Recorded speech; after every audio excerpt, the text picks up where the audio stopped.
Нынешний год для Сибая ознаменовался активной реализацией крупных региональных и федеральных программ. Среди них проект «Единая Россия» и формирование современной городской среды. Его цель – комплексное развитие городской территории, благоустройство дворов, создание комфортных мест массового отдыха. Об итогах выполнения работ в рамках этого проекта на встрече с депутатом Айткуловой сообщил первый заместитель главы администрации Сибая Ильфат Сафин.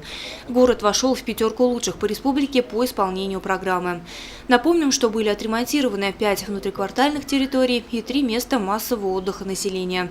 Также ведутся работы и в рамках партийного проекта «Реальные дела». Можно выделить два значимых мероприятия в рамках проекта «Реальные дела», которые мы реализуем в 2017 году в городе Сибая. Это ремонт системы наружного освещения в микрорайоне Горный и укладка пешеходной дорожки по улице Сибаева в микрорайоне Аркаим. Значит, по освещению действительно мы запланировали в этом году 2 улицы. Значит, это на условиях софинансирования. Это улица Молодежная и улица Горная.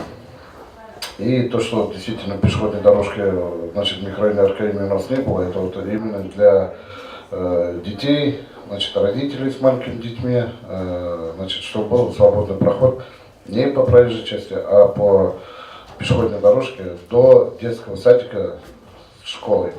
Заместитель главы администрации города по социальным вопросам Гузели Шимгулова рассказала об итогах реализации в Сибая программы поддержки местных инициатив. Если в первый год участия в ППМИ из 5 заявленных проектов прошел только 1, то уже на следующий год, с учетом прошлых недочетов, все 6 выдвинутых городом проектов прошли конкурс и получили софинансирование из республиканского бюджета. Позитивные изменения происходят и в театральной жизни города. Учреждения данного профиля стали участниками партийной программы «Театры малых городов». Это Сибайский башкирский драматический театр имени Арслана Мубарякова и концертно-театральное объединение, куда входят филармония и детский театр «Сулпан». Мы очень обрадовались, потому что сумма субсидий хорошая для поддержки театра «Сулпан». Выделилась с Российской Федерации 3 миллиона и софинансирование с Республики Башкортостан 333 тысячи рублей. В рамках данного проекта будет в театре «Сулпан» приобретено новое оборудование, светозвукооборудование, потому что это оборудование уже там давно исчерпало себя. И будет поставлен детский спектакль для наших детей «В поисках сокровищ» или «Выгодные дельцы». Называется, режиссер-постановщик будет наша землячка Сибайская Наркес Искандарова. Мы очень ждем этот спектакль, он должен в конце ноября выйти, уже работы под этому спектаклю идут. Также по театру имени Арслана Мубарякова субсидия составляет из Российской Федерации 4 миллиона 600 тысяч, из Республики Башкортостан 511 тысяч софинансирования. Резюмируя визит в наш город, депутат Государственного собрания Курултая Республики Башкортостан Эльвира Айткулова отметила, что успешное участие во всех озвученных проектах возможно только при поддержке и активном участии самого населения. Достигнутые результаты свидетельствуют о том, что диалог между народом и органами власти выстроен. Эльвира Ринатовна назвала это семейной атмосферой. Вот мы сегодня партийные проекты рассматривали.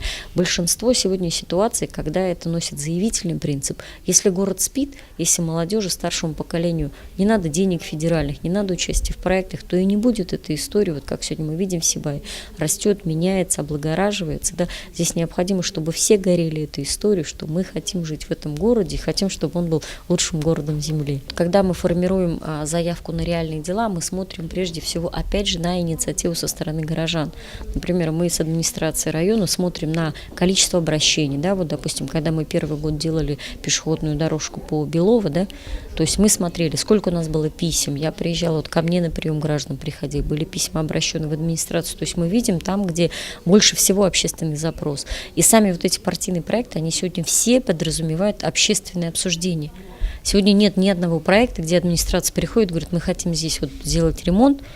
Хотите вы того или нет? Такого нет. Вы слышали сегодня, да, докладывали, что есть ситуация, когда старшие домов отказываются участвовать в проекте. Но если вы не хотите, то вы не участвуете. Сейчас, когда они увидели, что проект реализован, они понимают, что сделали это зря. Но время-то уже упущено, поэтому здесь очень много сегодня зависит от личной позиции каждого. Ляна Кириллова, Радмир Исенгулов, Гульгина Раскильдина для службы новостей.